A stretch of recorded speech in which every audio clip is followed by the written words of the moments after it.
제가 나무 이야기를 하지만 식물학적으로 나무를 접근해 본 적이 없고 지금 나무 이야기를 계속 쓰고 있습니다만 식물학적인 이야기, 물론 공부는 합니다만 식물학적인 이야기가 아니라 나무와 더불어 살아간 사람들의 이야기를 주로 이제 하고 있습니다. 그래서 오늘도 제가 여러분들께 나무에 얽힌 사람들의 이야기, 나무와 더불어 살아간다는 것, 이렇게 제가 제목을 붙였는데 더불어 살아온 지금 우리들의 이야기, 그다음에 옛 선조들의 이야기 같은 거를 이렇게 전해드릴까 합니다. 그러면 저는 오늘 이제 나무 이야기를 하는 건데, 그러면 과연 식물들이라는 게 나무, 풀 이런 것들이 어디에 있는가? 그럼 나무나 풀을 보러, 혹은 지금 단풍철인데 단풍을 보러 어디 멀리 가야 되느냐?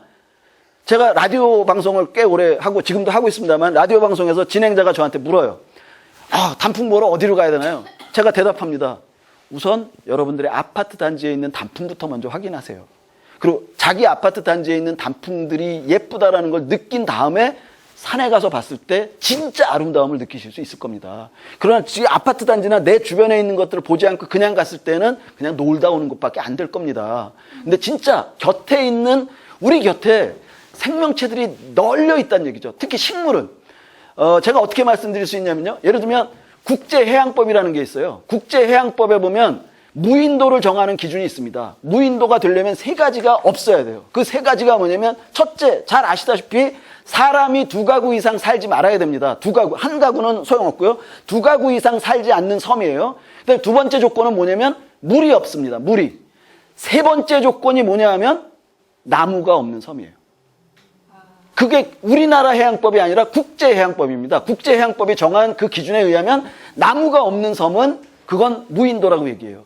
그 얘기를 거꾸로 얘기하면 나무가 있는 곳은 사람이 사는 곳이라는 얘기예요. 그죠? 예. 그러니까 나무가 있는데 지금 당장은 사람이 살지 않는다 하더라도 나무가 자랄 수 있는 조건이라면 충분히 그 안에 들어가서 사람이 살 수 있다는 이야기거든요. 그래서 무인도로 규정하지 않는단 말입니다. 예? 그러니까 그 얘기는 다시 또 지금 우리 상황으로 돌려서 이야기하면, 주안, 여기 도시 아닙니까? 예? 이런 도시건 어디건 나무 없는 곳은 없다라는 얘기죠. 예? 도시에는 나무가 없다라는 이야기 하는 경우들 종종 듣습니다, 제가. 그러나 사실은요, 아파트가 준공 허가가 나려면 어떻게 해야 되냐면요, 일정 정도의 조경이 이루어져 있지 않으면 준공 허가를 아예 안 해줘요. 그러니까 나무를 많이 심어야만 아파트를 세울 수가 있는 거예요. 그러니까 실은 아파트 단지나 이런 곳에 훨씬 더 많은 나무가 있습니다. 도시에 훨씬 더 많은 나무가 있다는 얘기는 어떻게 말씀드릴 수 있냐면요, 시골 가면은요, 자생하는 나무들이잖아요. 기후에 따라서 나무의 종류가 몇 가지 안 됩니다. 지역에 따라서. 하지만 도시는 어때요? 일부러 갖다 심은 거잖아요. 게다가 아파트나 이런 데는 자기네 아파트가 고급 아파트라는 걸 강조하기 위해서 비싼 나무들 갖다가, 고급 나무들 갖다가 심죠. 한번 살펴보십시오. 굉장히 좋은 나무들이 여러분들의 아파트에 있다라는 얘기입니다. 저는 그걸 강조하는데요. 특히 제가 지난 봄, 올봄이요. 올봄에는 제가 경기도 부천 그 송내역 앞에 진짜 그 고층 아파트들이 있는 그 동네 살아요.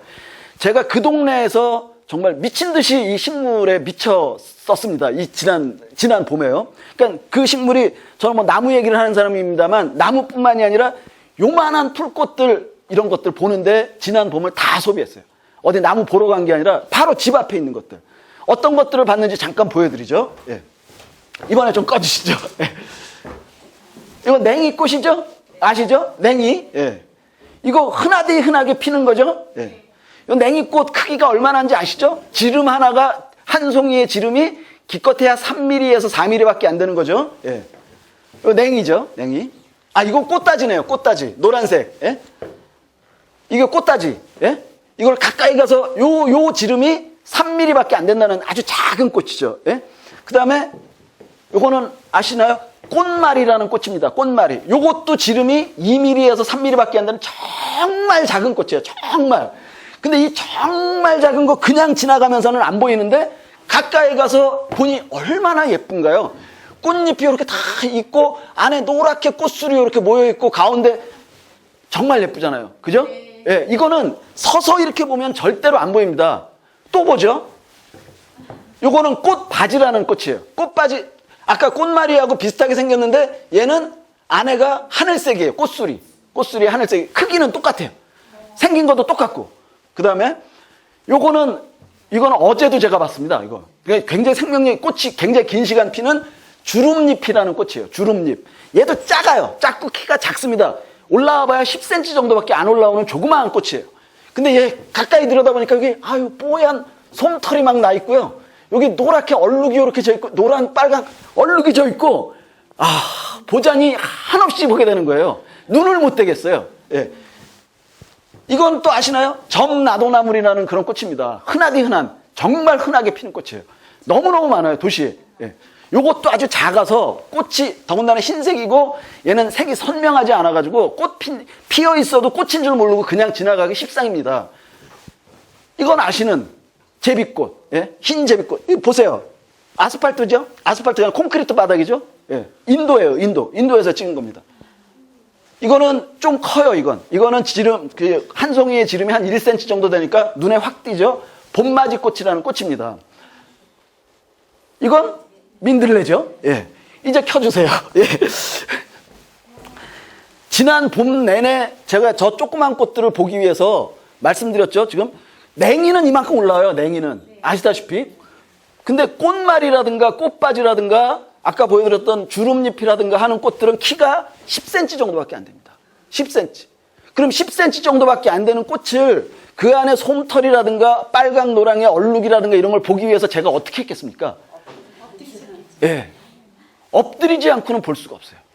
완전히 그냥 이러고 사진도 이러고 못 찍어요. 이러고 못 찍고 진짜 엎드려야만 합니다. 완전히 엎드려야 돼요. 진짜 완전히 안 해도 아시겠죠? 완전히 엎드려야 되는데 거기가 제가 엎드린 데가 어디냐면 사람들이 지나다니는 인도예요. 예. 사람들이 다 지나다녀요. 근데 처음엔 저도 사람인데 얼마나 쪽팔리고 부끄럽고 그랬겠어요. 부끄러워요. 딱 엎드려서 딱 카메라는 둘째치고 일단 꽃을 봐야 되니까 보려고 쫙 엎드려 있는데 옆으로 하이힐 소리 또각또각 나고 구두 소리 또각 나. 그게 신경이 쓰여가지고 정말 창피해요. 내가 머리까지 허옇게 이런 아주 허연 아저씨가 이게 엎드려가지고 이게 뭐 하는 짓인가, 사람들이 뭐라고 그럴까 생각하면 막 신경이 곤두서고 막 그렇습니다. 그래도 참고 보는 거예요. 참고 에이씨 뭐 하든 말든 보자. 보는데 너무 예쁜 거예요. 2mm짜리 꽃, 3mm짜리 이런 꽃들을 보면 볼수록 도저히 눈을 뗄 수가 없고 너무너무 예뻐서 한참 들여다보게 돼요. 한참 들여다보면 조금 지나면 제 얘기가 과장처럼 들리시겠지만 저는 진심인데 조금 지나면 지나다니는 사람들의 하이힐 발자국 소리가 사라져요. 제 귓전에서. 예, 안 들려요. 예, 그게 안 들리고 그 다음에 이거야말로 굴한데요. 꽃들이 저에게 뭔가 얘기해주는 오물오물거리고 이야기하는 소리가 들리기 시작해요. 무슨 말씀인지 아시겠어요? 예. 생명의 소리가 들려요. 나도 여기 살아있어 라고 이야기하는 소리가 돌 틈에서 아스팔트 그 인도 저 보도블록 틈에서 딱 휘어 올라온 놈이 나 여기 살아있어. 그걸 저한테 얘기해주는 것 같은 느낌이 들면서 너무 기분이 좋은 거예요. 일어나기가 싫어요. 지나가든 말든 밟고 가려면 밟고 가라. 나 그냥 엎드려서 있으면서 찍은 사진들이에요. 이게 너무 좋아가지고 혹시 여러분들 보실 기회가 있으면 보셔도 되는데요. 웹사이트에 사이언스 올이라는 그런 이 웹진이 있어요. 그 웹진에다가 제가 사이언스 올이라는 그 웹진이 있는데요. 거기에서 저한테 원고 청탁이 들어왔어요. 그래서 제가 그러면 이거 우리 동네에서 본 이 나무 얘기들을 쓰겠다. 딱 그랬더니 저는 사실 이 조그만 얘기들을 쓰려고 그랬더니 그쪽에서 원하는 게 나무 얘기만 써달래요. 그래갖고 우리 집 주변에 있는 나무들 얘기만, 어디 멀리 간 게 아니라 부천 제가 사는 집에서 반경 2km 안에 있는 것들 가지고 나무 얘기를 썼는데 40회를 썼어요. 40종류의 나무가 금방 나와요. 금방. 그러니까 그쪽 저한테 원고 청탁했던 친구들은 어떻게 이렇게 금방 원고가 완성이 됐냐. 나 어디 가지도 않고 반경 2km 안에 다 걸어다니면서 쓴 거라고. 쉽게 썼어요. 쉽게. 그리고 조만간 아마 그건 책으로 내게 될 것 같은데, 책으로 낼 때는 저는 이 조그만 얘들도 포함시켜서 책으로 내려고 합니다. 어쨌든 우리 주변엔 분명히 이런 꽃들이 있고 식물들이 살아있는데 쟤네들을 바라보는 데에는 분명히 방법이 있는 거죠. 그 방법은 저는 이렇게 말씀드릴 수가 있어요. 시로 대신해서 말씀드릴게요. 우리 잘 아는 시입니다. 나태주라는 사람이 나태주 선생님이 쓴 풀꽃이라는 아주 짧은 시예요. 요즘 뭐 거의 다 외우고들 지내시는데, 자세히 보아야 예쁘다. 오래 보아야 사랑스럽다. 너도 그렇다. 식물을 바라보는 거는 그거라고 생각합니다. 서서 이렇게 지나가면서 봐가지고는 도저히 볼 수가 없습니다. 자세히 오래 바라보지 않으면 식물은 우리에게 이야기를 들려주지 않는다라는 게 저는 식물에 다가가는 법이다. 이런 얘기로 말씀드리고 싶습니다. 그런데 그러면 자세히 오래 바라보는 것이 그게 장땡이냐? 거기 한 가지 좀 덧붙이면 안 될까? 이런 생각으로 이번에는 이 꽃을 보여드릴게요. 선생님 불 좀 꺼주세요. 이거 좀 봤다가 보고 나서 이제 또 예. 이거 천리포스모건이에요. 천리포스모건. 예, 상사화라고 누가 지금 말씀하셨고요. 이게 딴 거라고 얘기하실 분 없으세요? 예, 꽃무릇. 예, 꽃무릇. 예. 좀 이따 제가 말씀드릴게요. 예. 꽃무릇입니다. 꽃무릇. 꽃무릇. 그리고 꽃무릇은 저도 제가 글을 쓰면서 뭐라 그러냐면 꽃무릇이라는 이름이 참 좋은데 실제 식물도감에는 꽃무릇이라고 등록이 되어 있지 않습니다. 식물도감에는 석산이라고 되어 있어요. 그래서 저는 석산이라고 되어 있지만 나는 그게 식물도감 이름이지만 나는 식물학자가 아니니까 나는 굳이 더 예쁜 이름인 꽃무릇이라고 쓰겠다. 이래놓고 전 늘 꽃무릇이라고 씁니다. 이거 꽃무릇이에요. 예뻐요. 하나 더. 꽃무릇 정말 예뻐요. 예. 그 다음에 또 보여드릴게요. 요게 상사화예요. 요게. 예. 그러니까 상사화하고 지금 꽃무릇하고 다르죠? 예. 요게 상사화입니다. 상사화하고 꽃무릇의 결정적인 차이는요. 이게 앞으로 가는 게 없나? 위에 버튼이요? 예. 요거는요. 뭐 여러 가지, 뭐 색깔에도 차이가 있고 여러 가지 차이가 있는데 꽃무릇의 경우에는 이 꽃술이 삐죽 나와가지고요. 꽃잎 바깥으로 나와가지고 그 하늘하늘거리는 게 더 아른아른거리는 멋이 있어요. 이제 켜주셔도 돼요, 선생님. 이제 그 아른아른거리는 멋이 꽃무릇이 더 화려합니다. 그리고 이 상사화는 어떻게 보면 우리네 시골 그 아줌마들 뭐 이런 것처럼 아줌마가 아니라 처녀 아이들처럼 아주 순박한 아주 순진해 보이는 그런 분위기예요. 근데 둘 다 특징이 아까 처음에 꽃무릇 보고 누가 어느 분이 상사화라고 얘기하신 것처럼 헷갈리기가 쉬워요. 예. 왜 헷갈리기가 쉽냐면 둘 다 꽃대가 불쑥 한 50cm까지 올라옵니다. 50cm까지 올라온 상태에서 꽃송이가 딱 잎사귀가 없이 펴요. 그래서 잎사귀와 꽃송이가 서로 만나려고 하지만 한 번도 만난 적이 없어서 상사병에 걸린 꽃들이다 그래서 상사화라고 얘기하는 거예요. 그래서 이름이 붙은 건데 그런데 그러니까 둘 다 그러니까 구별이 안 되는 거예요. 그러니까 뭐 제가 지금 뭐 설명을 해드렸지만 그 뭐 이게 뭐 꽃술이 더 길고 색깔이 자주색이고 사실 현장 가면 그거 다 잊어버리거든요. 예? 그럼 늘 헷갈려요, 사람들이. 그런데 상사화하고 꽃무릇의 결정적인 차이가 하나 있습니다. 결정적인 차이는 뭐냐면요. 상사화는요. 봄부터 잎사귀가 나와요. 꽃대가 올라오기 전에 봄부터 잎사귀가 나와서 그 잎사귀가 뭘 해요? 광합성을 하죠. 광합성을 왜 해요? 영양분을 모으기 위해서 하는 거죠. 그래서 영양분을 모아서 뿌리에다가 잘 저장을 해둡니다. 그 영양분을 왜 저장을 하냐면 순전히 꽃들이 영양분을 모으는 거는 꽃 피우기 위한 겁니다. 꽃 피우는데 가장 많은 에너지가 소비되거든요. 그러니까 그 에너지를 미리 저장을 하는 거예요. 그랬다가 어느 정도 꽃 피울 정도의 에너지가 저장이 되면 잎사귀들은 할 일 다 했다 그러고 싹 없어져요. 다 시들어서 없어집니다. 그 다음에 꽃대가 올라와서 꽃을 쫙 피우는 거예요. 그다음에 꽃이 지고 그러면 이제 위에 꽃대까지 사라지고 아무것도 없어요. 네. 석사는 어떻게 되냐면요. 석사는 반대예요. 꽃대, 잎사귀, 봄, 여름까지 잎사귀 하나도 없다가 늦여름 정도 되면 지금 저 꽃무릇은 다 졌어요. 지금 천리포에도. 근데 이 꽃대가 잎사귀 하나도 없었는데 없던 자리에서 꽃대가 쭉 올라와요. 그래서 꽃을 먼저 피웁니다. 그 다음에 꽃이 졌죠? 지고 난 다음에 그 다음에 꽃잎, 잎사귀가 나와요. 정반대죠. 요게 재밌는 게 뭐냐면요. 제가 막 소리를 지르니까 숨이 차네. 선운사 아시죠? 고창 선운사. 고창 선운사가 꽃무릇 군락지로 유명해요. 예? 그래서 고창 선운사를 제가 이야기할 때 고창 선운사 꽃무릇 필 때도 좋지만 겨울에 가면 진짜 환상적인 장면을 볼 수 있다. 제가 이런 거를 글로 이제 가끔 쓰거든요. 그러면서 제가 뭐라고 표현하냐면 초록 카펫이 깔리는 곳이다. 이런 얘기 합니다. 무슨 얘기냐면 꽃무릇이 처음에는 쫙 폈었죠? 꽃무릇이 졌죠? 그리고 잎사귀가 나오는 거예요. 초록잎이. 한겨울에 초록잎이 나가지고 눈이 내려도 눈 사이에 초록잎이 쫙 나와 있어요. 근데 이 군락지가 선운사 주차장에서부터 선운사 저 뒷산까지 계속이에요. 그러니까 완전히 초록바닥이 쫙, 눈과 초록빛을 동시에 볼 수 있는 곳이 선운사예요. 그래서 선운사는 겨울에 가시면 괜찮습니다, 아주. 예. 모르겠습니다. 뭐, 여러분들마다 다 느낌이 다 다르시기 때문에 제가 뭐라고 말씀 못 드리면, 저는 그랬어요. 저는 최소한.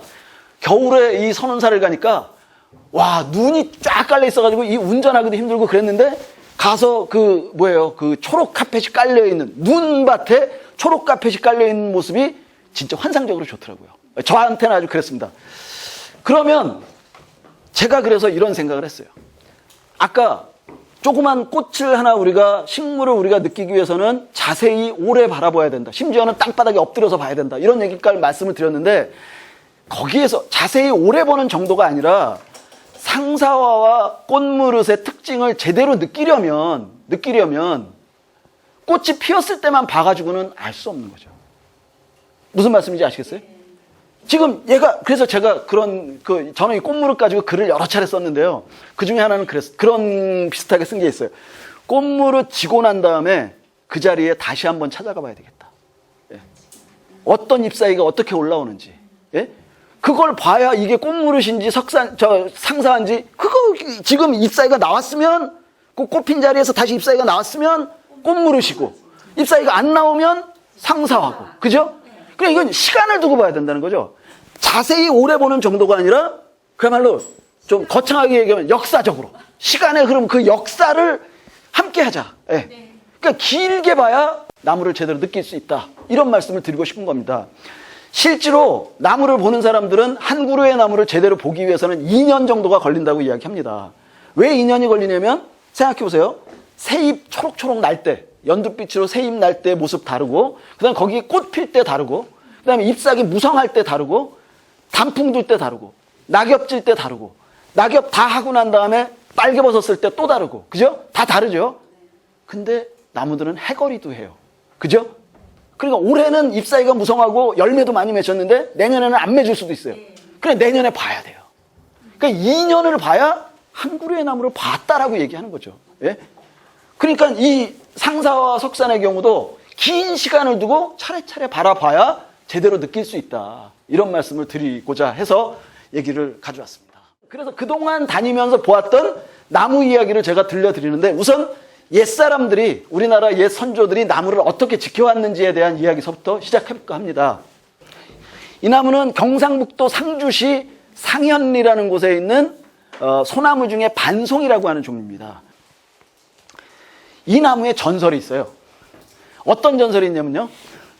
뭐 그런 거 있잖아요. 이 나무 한 400년 정도 된 나무거든요. 400년 정도 된 나무인데, 어떻게 보면 이 나무는 우리나라 나무에 얽힌 전설의 집대성판이에요. 종합판이에요. 그런 또 온갖 전설이 다 들어있는데, 그 중에 다른 데에서 볼 수 없는 특별한 전설이 하나 있었어요. 그 특별한 전설이 뭐냐 하면, 그런 것도 있잖아요. 오래된 나무까지 부러뜨리면 천벌을 받는다, 급사를 맞아 죽는다, 이런 얘기들 많이 있죠. 그것도 있어요. 거기에 추가로 하나가 더 있는데, 그게 뭐냐면, 이 나무에서 떨어진 솔잎을 주워가기만 해도 천벌을 받는다. 그것도 3대가. 저도 처음에, 과장을 해도 좀 심하지 않나. 소나무가 상록성 나무이기 때문에 잎사귀를 한꺼번에 후두둑 떨어뜨리지는 않지만, 짐승들이 털갈이 하듯이 잎사귀가 평생 가는 건 아니거든요. 어느 정도 살면 조금씩 떨어뜨려요. 떨어뜨리는데, 이 떨어뜨리는 이 솔잎과 솔가지가, 옛날에 혹시 어르신들 여기 많이 계신데 솔갈비라고 아시죠? 솔갈비. 솔갈비라는 말 못 들으셨어요? 예, 솔갈비라는 말이 뭐냐면요, 그 불쏘시개로 굉장히 좋은 거예요. 이 송진도 있고 해서 이 솔가지와 솔잎이 진짜 그 화력이 좋은 거예요. 불쏘시개 쓰기 너무너무 좋은 거예요. 그래서 이 솔가지나 솔잎을 주워가서 쓰임새가 너무너무 많았던 거죠. 예. 그래서 다 주워가는데, 이 솔잎이 한꺼번에 떨어지지 않으니까 몇 개 없어요. 이 바닥에. 몇 개 없는데도 그게 시골 사람들한테 욕이 냈기 때문에 다 샅샅이 긁어갔거든요. 그런데 한번 생각해 보자고요. 자연의 기본 원리는 끊임없이 순환한다는 겁니다. 어느 한 군데가 이 순환의 고리를 어느 한 군데라도 끊어지면 자연은 망가진다는 거죠. 끊임없이 돌아야만 합니다. 끊임없이. 그러면 이런 얘기를 할 수 있어요. 제가 한번 텔레비전에서 귀농한 저 농부의 저 다큐멘터리 뭐 인물 극장인가 인간 극장인가 뭐 그런 거에서 봤는데 귀농을 하셨어요. 귀농을 하셔가지고 오미자 과수원을 하세요. 그 오미자 과수원에서 오미자를 다 땄죠. 따가지고 액기스를 추출하셨어요. 그 액기스를 추출한 다음에 오미자 찌꺼기가 남잖아요. 이 찌꺼기를 오미자 과수원에다 이렇게 버려요. 그 쓰레기인데. 그러니까 PD가 쫓아가면서 아니 왜 쓰레기를 과수원 거기 거름 줘야 되는 그 오미자 나무 밑에 뿌리십니까? 그렇죠. 예. 그러니까 그때 귀농한 그 농부가 하시는 말씀이 그거예요. 오미자에게는 오미자가 제일 좋은 거름이야. 딱 그 얘기를 하시는 거예요. 예. 그거 맞죠? 예. 그러면 소나무에게 제일 좋은 거름은? 솔잎이죠. 예. 근데 이게 한꺼번에 떨어지지 않고 아시다시피 솔잎은 딱딱해요. 가느다라고 딱딱해요. 은행잎이나 느티나무 잎 같은 거는 그냥 떨어지면 그냥 부스러지면서 그냥 스며들고 하는데 얘는 금방 안 썩습니다. 솔잎은. 예? 그러니까 솔잎이 제대로 썩으려면 몇 년 걸려요.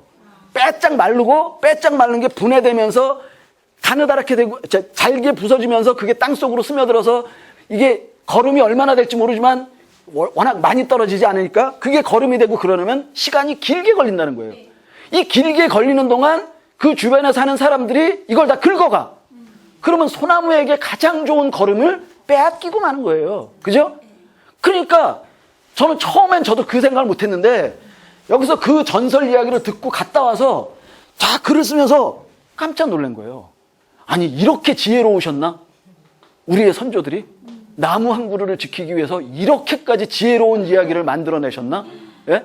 처음에는 개뻥처럼 들리잖아요. 뭐 저절로 떨어진 솔잎, 일부러 딴 것도 아니고 저절로 떨어진 솔잎을 주워가기만 해도 천벌을 받는다니 3대가 그것도.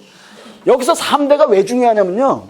3대라고 얘기를 반드시 해야만 해요. 왜냐하면 없이 살던 시절에는요. 우리 부모들은 그랬을 거예요. 여러분들 우리 다 부모급이지만 부모들이 다 그럽니다.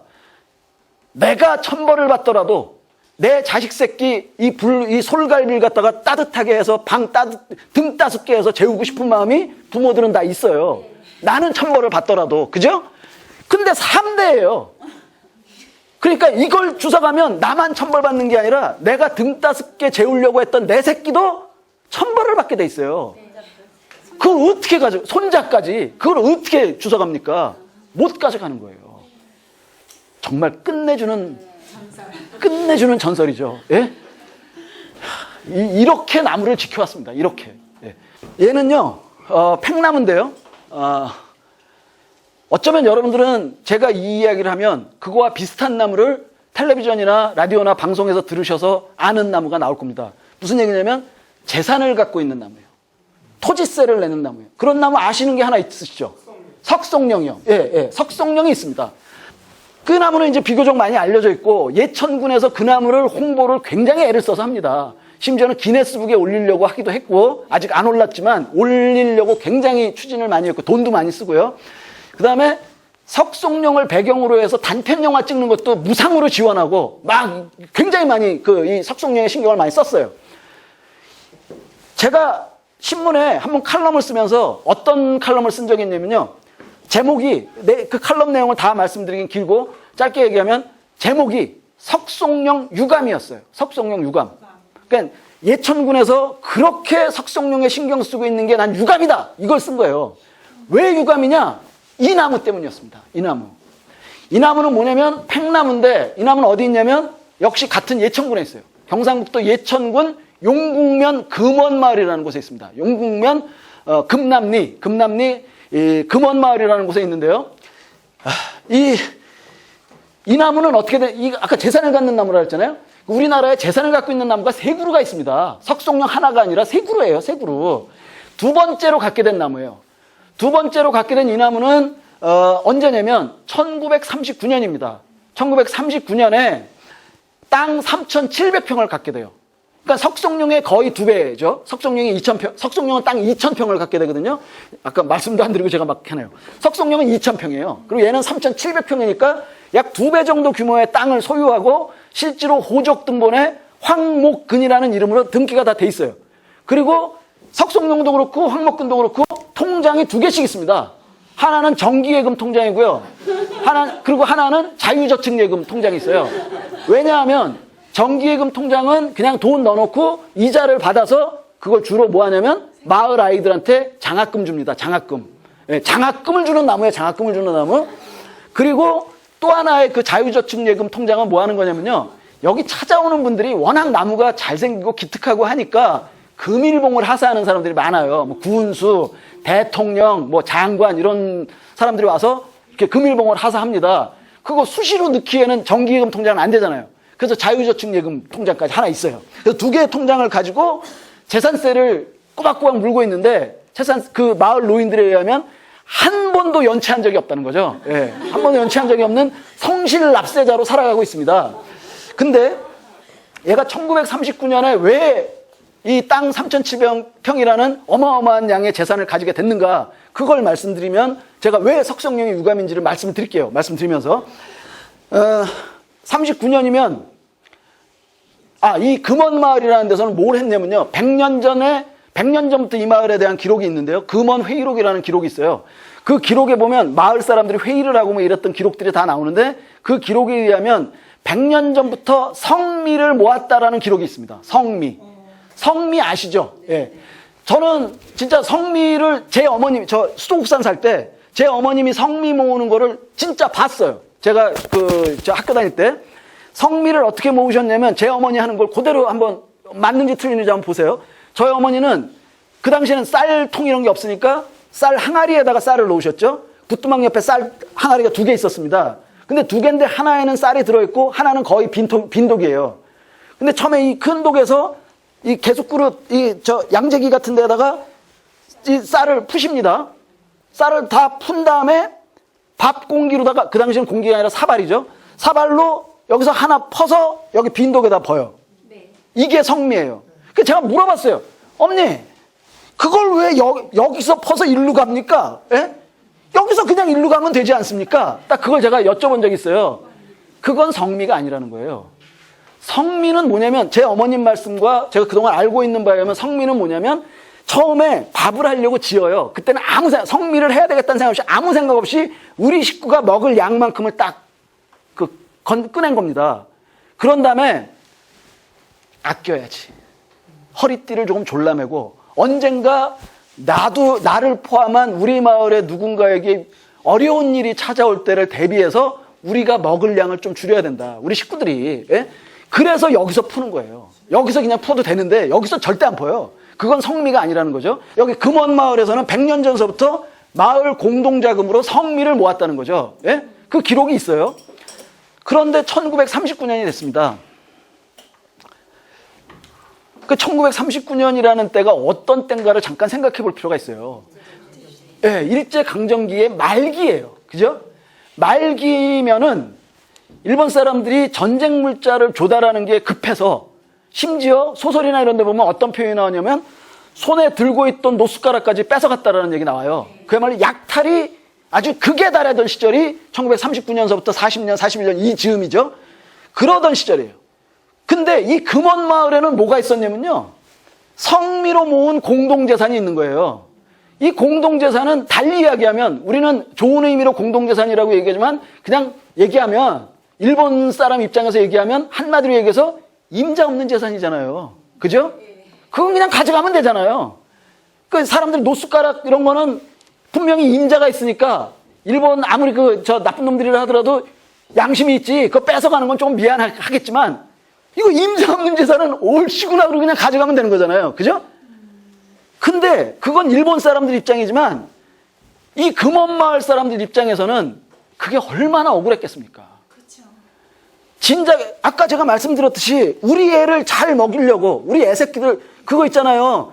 세상에 가장 듣기 좋은 소리가 내 논에 물 들어가는 소리하고 우리 애새끼 모가지에 밥 넘어가는 소리가 제일 듣기 좋은 소리라는데 그 듣기 좋은 소리를 참아가면서 예? 조금씩 줄여가면서 여기에다 모은 쌀이에요, 그게. 예? 그걸 뺏기는 거는 제 손에 들고 있던 노숟가락 뺏기는 것보다 더 억울하지 않았을까요? 예. 진짜 억울했을 것 같아요. 지금 제가 말씀드린 거는 기록이 없습니다. 기록이 없어요. 기록이 없고, 저게 1939년에 땅 3,700평을 가진 거를 가지고 제가 그냥 이야기하는 거예요. 짐작으로 이야기하는 거니까 어디 가서 옮기지 마시고 우리끼리만 얘기하자고요. 그리고 기록이 없어요. 왜 그 3,700평을 가졌는지. 그냥 저는 제 나름대로 그러면 이때 이런 이유로 가지게 된 게 아니냐는 생각이 드는 거예요. 그게 뭐냐 하면 그 성미가 너무너무 아까웠을 거예요. 이걸 뺏기는 게. 그게 제 추측입니다. 짐작이에요. 그게 아까우니까 이 사람들이 반상회를 한 거예요. 반상회를. 자기네들끼리 모여서. 반상회를 딱 하는데 도저히 이걸 어떻게 이 재산을 예를 들면 일정 기간 동안 네가 좀 가진 걸로 했다. 이건 안 되잖아요. 갖고 튀잖아요. 예? 일단 가지게 되면 재산이라는 게 딴 생각 드는 게 재산 아닙니까? 그냥 누구에게 줄 수도 없고 위탁 관리 이게 안 되는 거예요. 그러고 있는데 그중에 어떤 한 노인이 저쪽 윗마을에 가보니까 나무가 사람처럼 석송룡이라는 이름을 가지고 있더라. 바로 같은 예천군, 이게 직선거리로 따지면 한 10km 정도 돼요. 아주 가깝지는 않아요. 꽤 갑니다. 걸어서는 못 가고 차로 가야 되는 그런 거리인데 저 윗마을에 그랬더라. 그게 말이 되냐? 나무가 그 호적을 가지고 재산을 관리한다는 게 말이 되냐? 아니 했다니까. 그래? 그럼 우리도 한번 해볼까? 그러면 일단 이 재산의 소유자가 누구라고만 일단 그야말로 뺑기 치는 거죠. 사기를 치는 거죠. 일본 놈들한테. 사기를 쳐놓으면 얘네들도 가져갈 때 머뭇머뭇할 거 아니냐. 황목근이라는 놈이 누구냐. 그리고 찾을 동안 우리가 다른 대책이라도 세우고 시간이라도 벌지 않겠느냐. 이런 짱구를 이런 생각을 하신 거예요. 이 노인들이요. 예? 그러면 어디에다가 이름을 붙일까? 딱 하니까 있잖아. 우리 마을, 우리가 저 당산제 지내는 마을, 저 논 한가운데 있는 저 나무면 됐지 뭘. 그래, 이 나무에 이름을 붙이기로 해요. 이게 팽나무인데 이 팽나무는 5월쯤 되면요, 노란색 꽃을 피웁니다. 조그맣지만 노란색 꽃을 피워요. 그러니까 얘는 성씨를 뭘로 할까? 누르황. 노란색 꽃을 피니까 누르황으로 해서 황씨를 성을 붙이자. 그 다음에 얘는 오랫동안 이 땅에서 근본이 있는 나무였으니까 나무 목자에 뿌리 근자를 써서 황목근이라는 이름을 붙이고 그동안 성미로 모았던 마을 공동재산을 땅으로 만들어서 땅 3,700평이 되는 거를 황목근에게 그대로 등기를 이전했다. 저는 이렇게 짐작합니다. 제가 지금 왜 이 황목근 얘기를 했냐면 석송령 유감이라고 말씀드렸어요. 석송령. 예? 석송령을 기네스북에 등재하고 그걸 홍보하려고 그렇게 애를 쓰는 예천군인데 황목근에는 신경을 안 쓰는 거예요. 왜 안 쓰냐? 세계에서 두 번째거든요. 세계 최초가 아니거든요. 예?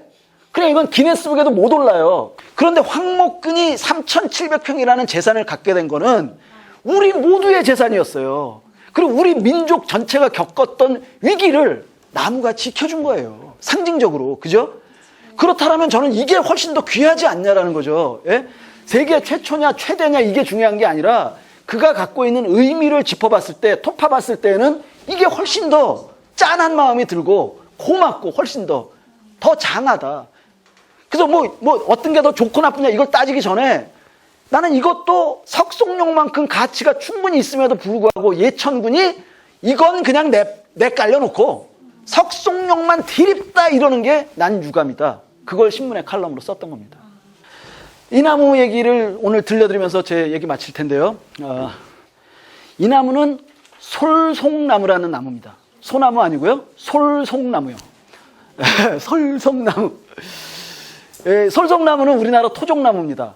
우리나라 토종나무인데 한반도에서 이 나무를 볼 수 있는 곳은 울릉도밖에 없어요. 그러니까 울릉도에서만 자랍니다. 그러면 여기가 울릉도냐? 아니에요. 여기는 울릉도가 아니고 여기는 어디냐면 전라남도 고흥 소록도예요. 네, 소록도. 소흥 고록도는 잘 아시다시피 한센시병 환자들이 집단 수용소예요. 거기 요게 국립소록도 국립병원, 한센시병 전문병원이죠. 그 전문병원이 저게 100년 전에 저 병원을 세웠어요. 자해병원이라는 이름으로 1903년에 저걸 설립하고 한센시병 환자들을 모아서 치료하는 그런 전문병원이었죠. 여기 병원이 있고 여기가 그동안은 완전히 폐쇄되어 있다가 2006년인가에 소록대교를 완공하고 일반인에게 개방했죠. 그래서 우리가 마음대로 갈 수 있습니다. 그러나 지금 소록도에 들어가 보시면 절반 정도는 출입 금지 구역이에요. 거기는 거주자들이, 한세시병 환자들이 거주하는 구역은 들어가지 못하게 돼 있습니다. 그러니까 옛날 그 한세시병 환자들 초기에 그 막 고생하고 그랬던 감옥 뭐 이런 거는 다 그 안쪽에 있어요.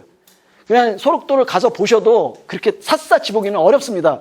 그럼에도 불구하고 요즘 소록도를 많이들 가세요. 그리고 소록도 갔다 오시는 분들이 다 뭐 때문에 간다고 얘기하냐면 소록도 중앙공원에 나무가 참 좋아. 그래서 나무 구경하러 가. 그렇게 얘기를 하면서 소록도를 다 가십니다.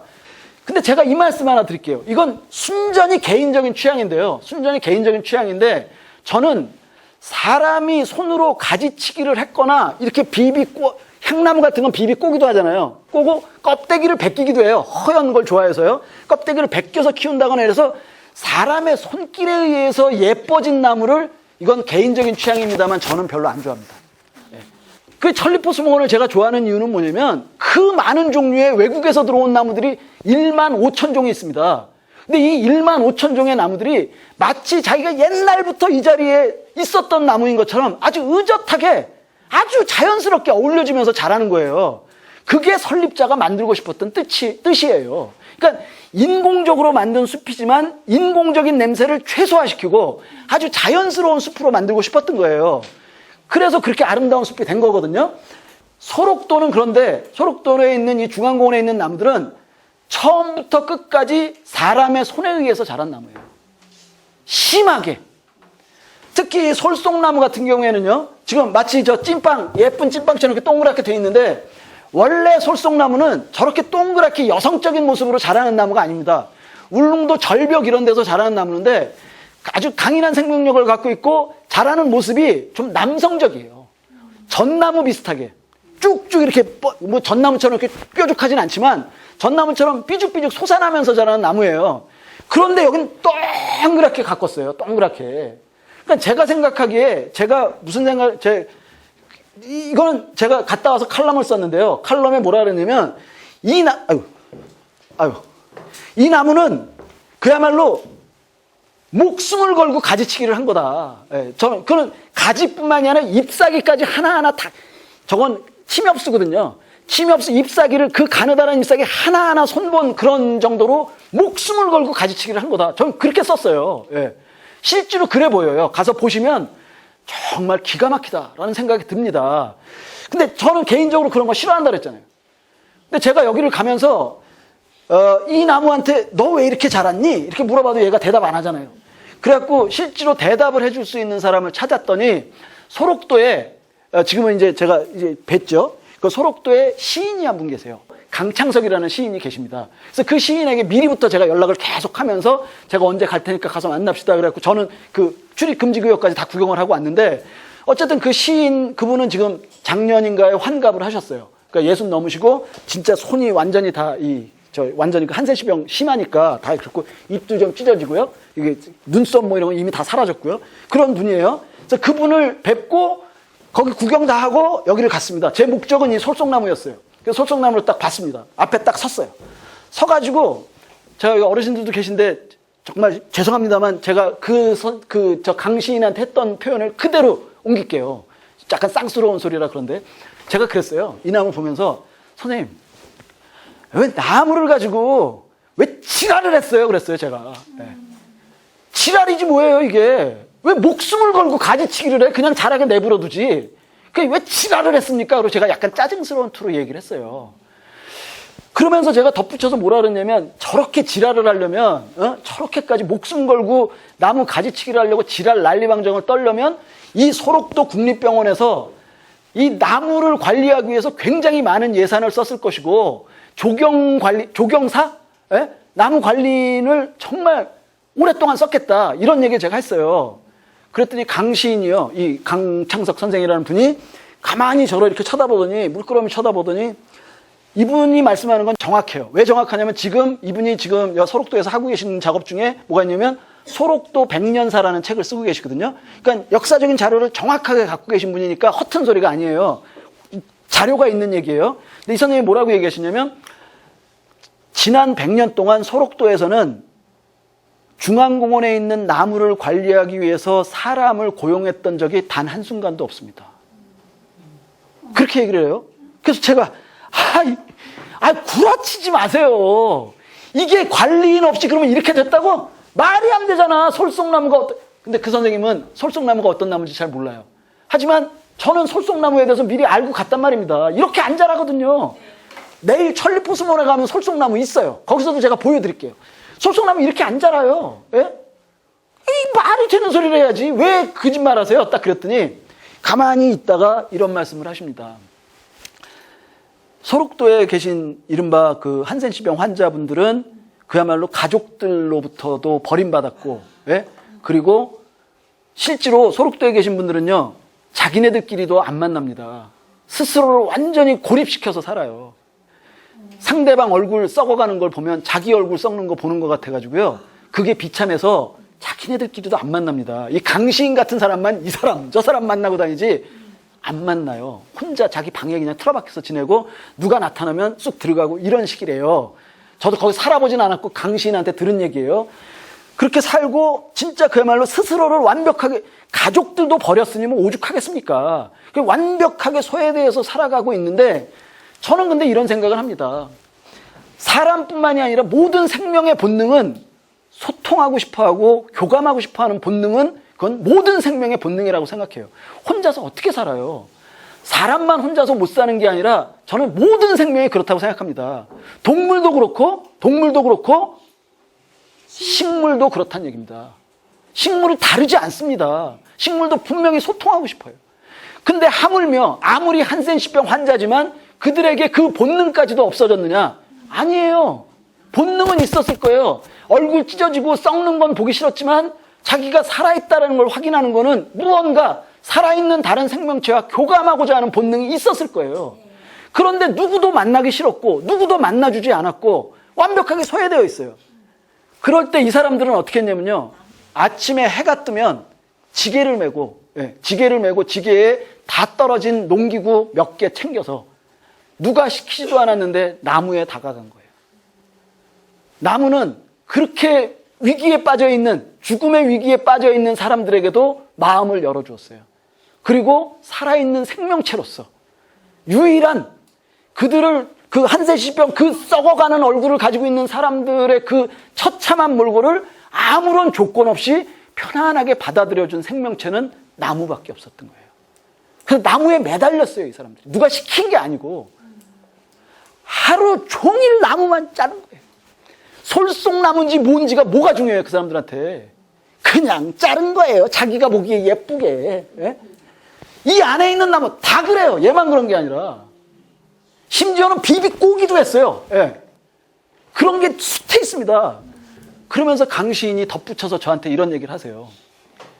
소록도에 있는 모든 나무들은 우리들의 썩어 문드러진 손으로 서툴게 움켜잡은 호미로 키워냈고 우리들이 썩어 찢어진 입술 사이로 흘러내린 침이 거름이 되어서 자라난 나무들입니다.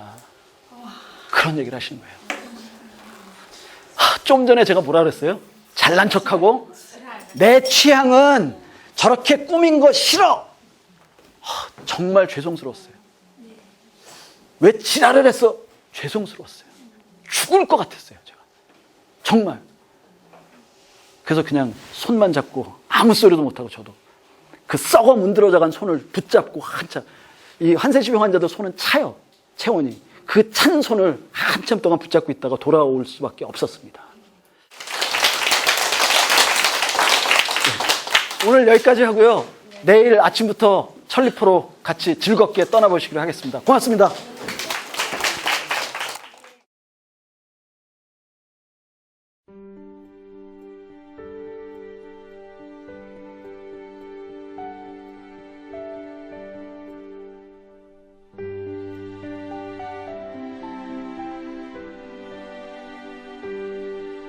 지금은 꽃봉오리만 이렇게 있어서 이 지금 뭐 그 꽃이 얼마나 예쁜지 볼 수 없는데 친구를 볼 때 그냥 지금 당장만 보는 게 아니라 마음의 눈을 동원해서 앞으로 얘가 어떻게 필 것인가 이런 걸 상상을 하시면서 보면 진짜 감동이 되거든요. 그래서 지금 여기에 이제 요 꽃망울들이 다 피어날 때 그런 모습들을 어제 사진과 함께 이렇게 상상하시면서 이제 보시면 좋을 것 같아요.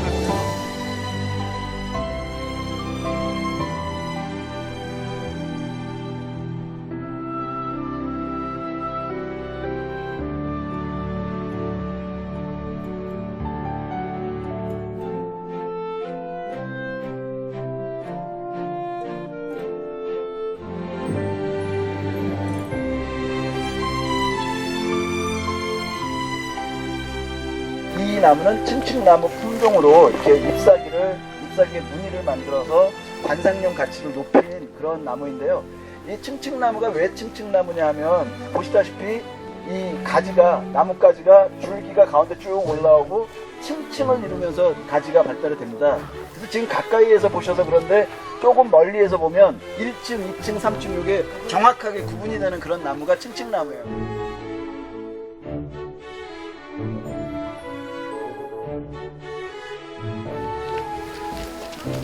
이 석산들이 지금 다 꽃이 졌어요. 꽃물이 다 꽃이 졌습니다.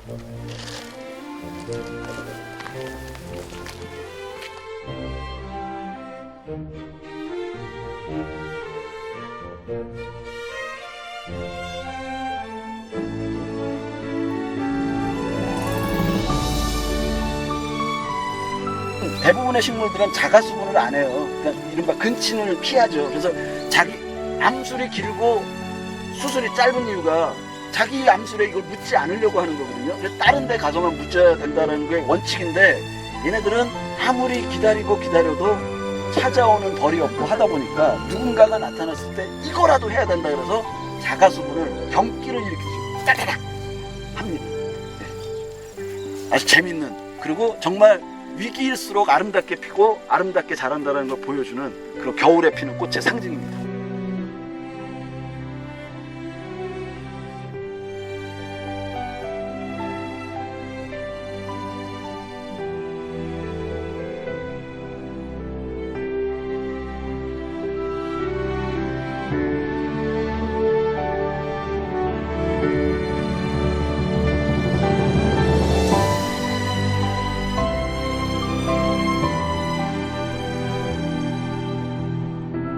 그런 예수의 멸류관을 호랑가시나무로 만들었는데 이 호랑가시나무 가시가 머리를 찌르는 거예요 지금. 그래서 피를 계속 내고 있는데 그때 로빈이라는 이름의 방울새 한 마리가 딱 날아온 거예요. 날아와가지고 예수의 이 머리 이마에 꽂힌 그 가시들을 뽑아내기 시작하는 거예요. 막. 근데 이 호랑가시나무가 워낙 이렇게 가시가 많다 보니까 예수의 이마에 그 가시를 뽑아내다가 자기가 계속 찔리는 거예요. 그래갖고 예수의 머리 이마에 박힌 가시는 다 뽑아냈으나 로빈이라는 이 어린 방울새는 거기에서 피를 철철 흘리면서 죽고 맙니다. 예. 그랬는데 이 로빈이라는 새가 호랑가시나무 열매를 그렇게 좋아해요. 그래서 서양 사람들의 경우에는 어떤 식이냐면 호랑가시나무 열매는 예수의 아픔을 대신하려고 했던 로빈이 먹어야 할 거기 때문에 사람들이 건드리면 안 된다. 그래서 신성한 나무로 생각을 합니다. 그리고 호랑가시 열매가 심지어는 바닥에 떨어져 있을 때 그걸 밟고 지나가지도 못하게 할 정도로 신성하게 여기는 나무가 호랑가시 나무예요.